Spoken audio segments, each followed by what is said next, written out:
Well, good afternoon and welcome to my garden. This is David Wilson, and welcome also to our OverDeVest Nurseries YouTube channel. It's a pleasure to have you join us today. And if you're a returning subscriber, welcome back. But if you haven't yet subscribed to our channel, can I ask you to think about subscribing? Because once you're subscribed, you'll find that every time that we publish a new video, which we're doing all the time, you'll find it turn up automatically in your feed. And when you're watching the videos, if you find anything there that's helpful and interesting and you think would be worth sharing with your friends, that would be very nice if you'd do it too. And please hit the like button, because then that helps other people to find the information as well. Now, today is the Mother's Day week. This is the time of year when our gardens really come alive with lots of colour, fragrance in the air, birds chirping in the trees, and yes, lawnmowers out whirring in the background too. Lots of really nice things happening at this time of year. And of course, as you scan through the garden and look at all the plants that are featuring now at this time of year, one of the plants that very definitely catches your eye are the lilacs.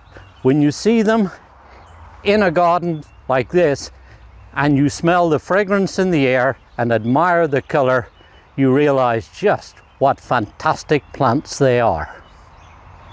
And if you can hear me over the whirring sound of the air conditioner, I'll tell you that this is a bloomerang lilac that we probably planted here about 7, 8, perhaps even 10 years ago. I lose track of time.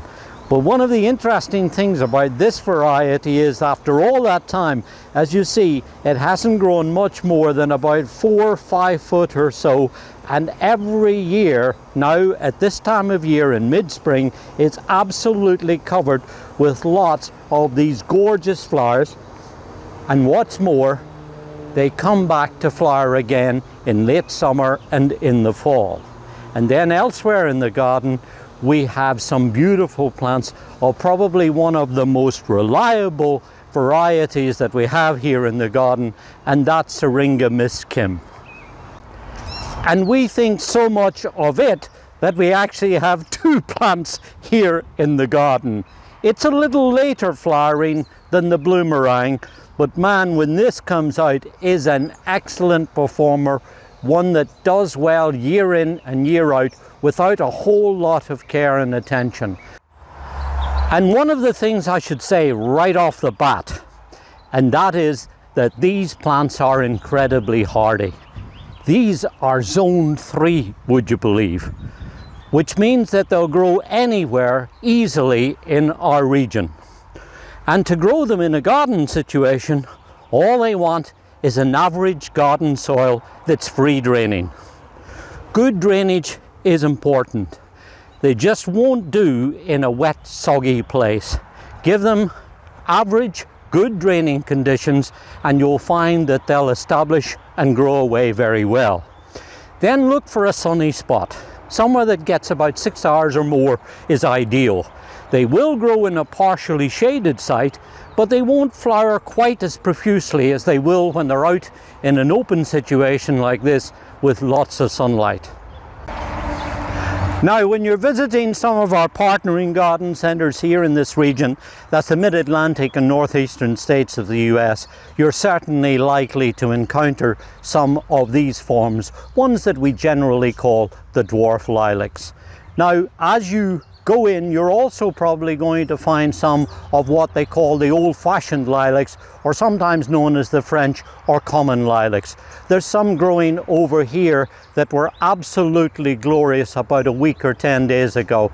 This one is a new selection called a New Age White, raised by Rick Grazzini, and it is very beautiful with that lovely nostalgic fragrance that takes us right back to our childhood with our grandparents or perhaps our parents' gardens, or even just visiting somebody who'd cut some blooms and put them in a vase of water.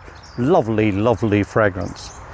And incidentally, if you want to find out more about any of these individual varieties, I'd encourage you to take a look through our channel here, because over the years we've posted various videos focusing on them and telling you more about them.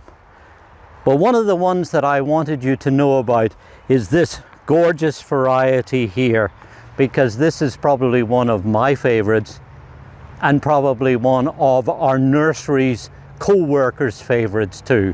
This is Syringa Red Pixie. It's an absolutely fantastic variety, one that I think I've probably had growing here for almost 20 years. 20 years of pleasure and enjoyment out of growing a plant. That can't be bad. One of the interesting things about this plant is that it occurred in 1954 in a lilac collection, Meadowlark Lilacs, in Nebraska. Max and Darlene Peterson ran that wonderful collection, one of the best collections of lilacs in the world. And Max noticed a little seedling turn up, and he called it Red Pixie, because the buds, when they come out on this plant fest, come out with a reddish color. And he used to joke with his friends about his pixie, his dwarf, slow growing, compact growing lilacs. He used to call them his pixies. So when this little seedling came out, even though the flowers, as you see, are now a beautiful shade of pink, it's got the name Red Pixie. But boy, is this a good performer.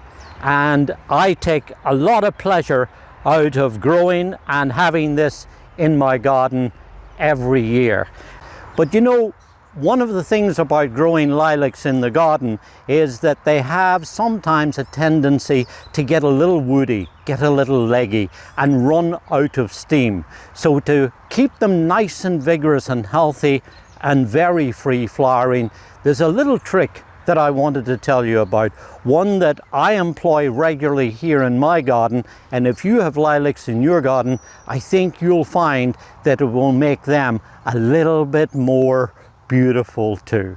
Here's what I did with them. And like before, I like to put down a tarpaulin or something that I'm able to catch the prunings on. It makes the cleanup a little easier. And then with a good sharp pair of pruners, it's really just a matter of going in and trimming back these shoots by about a third.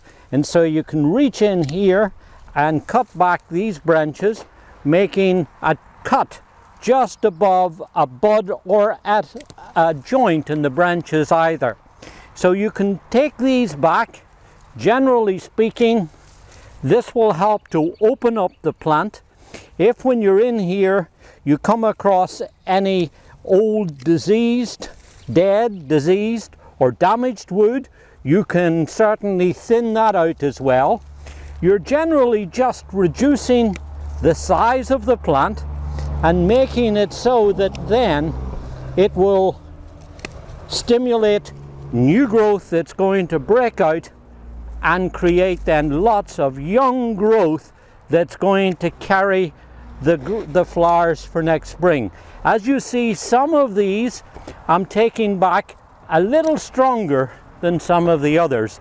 That's because I like to have, with some of these weaker ones here and smaller shoots, I like to have a nice kind of general rounded shape, but also an informal shape. Sometimes when you see people going in and they prune the plants back all at the same height, that's okay, but in time you can build up inside the plant a network of congested branches, which is really not that good for the plant, because ultimately you might wind up with disease issues setting forward, because obviously when you get a lot of growth in close to the plant, you tend to get not much air movement in there, and when it gets moisture, that can lead to fungal problems. So as you see, I'm just working my way around the plant here, shortening back these branches.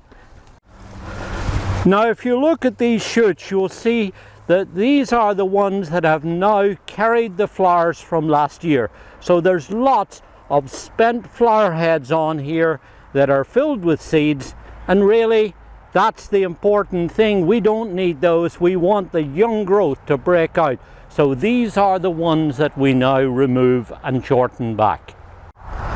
Now, just so that you can follow along, you'll see on this shoot here where it's growing out here from inside the plant. It was pruned 1 year back where my pruners are right now, and then it's grown out. It was trimmed to there last year, and now it's growing out over the edge of the bed here. So I'm going to be fairly aggressive with this and prune it back to there, to a set of buds. And here's one. If you look at it, you'll see how these branches are crossing and how it's really getting a little congested there, in which case then I will shorten this back to there. Here's another very good example of crossing branches. I don't know if you can see this or not, but these branches are crossing here, so obviously that's not a good idea. So I'm going to shorten that back to here and remove that, and then this branch I'm going to take back to a set of buds, and then this one will be the same, all the time reducing the overall size of the plant and then stimulating plenty of growth from inside the plant that then is going to grow out this summer and set lots of these gorgeous flowers that will appear next spring. Now, I don't know if you can see it or not, but this particular branch here is dead. So that's doing nothing, so it has to come out. And so you can reach into the center of the plant and with the pruners remove this branch here. And here's an example of some of the dead growth that I was talking about. These branches have kind of died back over the years. They're doing nothing back here in the middle. All of this growth, as you see, is dead and brown and really doing nothing. So that has to come out. Here's another one that's in here. And then if I show you this shoot, which is growing up, a young healthy shoot, but look at this one. It's turning and going back into the center of the bush. So if I prune it back to there, you'll see that that will sprout out from there and then grow out and make a new healthy shoot, which will add to the overall shape of the plant. Now, as you can see, the idea is to really just shape it up a little bit, shorten back some of the growth so that then it stimulates lots of growth. And if you come across some older shoots that are hardier and woodier, then you might need to use one of these long handled pruners. They're really great because it means that you can get in and really take out some sizable branches that will help to keep the center of the plant open and nice and growthy. So it's now shaped up nicely. It's kind of round, informal, a natural shape, just the way I like it. It will certainly stimulate lots of growth that will come out from all these places I've pruned. But there's one more job that I really want to do, and that is that I want to do some renewal pruning. I want to try and encourage some shoots that are going to come from the center of the plant so that it helps to keep it nice and open, and also renewing branches. That helps to keep the plant in overall vigorous habit. And that's where pruners, or if you haven't too big of branches, you can go in with a pair of pruners too, and you can take them out. But by reaching in, you can take out branches like this, which then opens up the center of the plant and encourages new growth that's going to come up through and keep the plant vigorous. If you do that and take out maybe about a quarter or so of these larger branches, that will certainly stimulate plenty of growth and keep the plant nice and vigorous for years to come. So in summary, you prune them as soon as possible after they finish flowering. That gives a maximum amount of time for them to grow out and set flower bud for next year. The first thing to do is to go in and remove the 3 Ds, the dead, damaged and diseased wood, and then reduce the overall growth by about 1/3 of the plant, but do that at different levels so that you're not just stimulating growth around the perimeter of the plant And when you remove some of the older stems from inside the plant, that will help to give you renewal pruning too, which will keep the plant extra vigorous, growing, and of course loaded with lots of flowers next spring. So there you are. Now you know what you can do to your dwarf pixie lilacs to get them flowering and producing lots of young vigorous growth and putting on a show like this. It should be mentioned that you don't have to prune them each and every year. Every second or third year will be fine. Just as long as there's enough to keep that renewal, that vigorous growth coming through, that they produce lots of young, strong growth, be well furnished right to the ground, be healthy and vigorous, and of course flowering and producing lots of gorgeous fragrance. That's all we really want in our gardens, isn't it? So this is David Wilson. Enjoy your gardening. It's good for us, and it's very good for our environment too.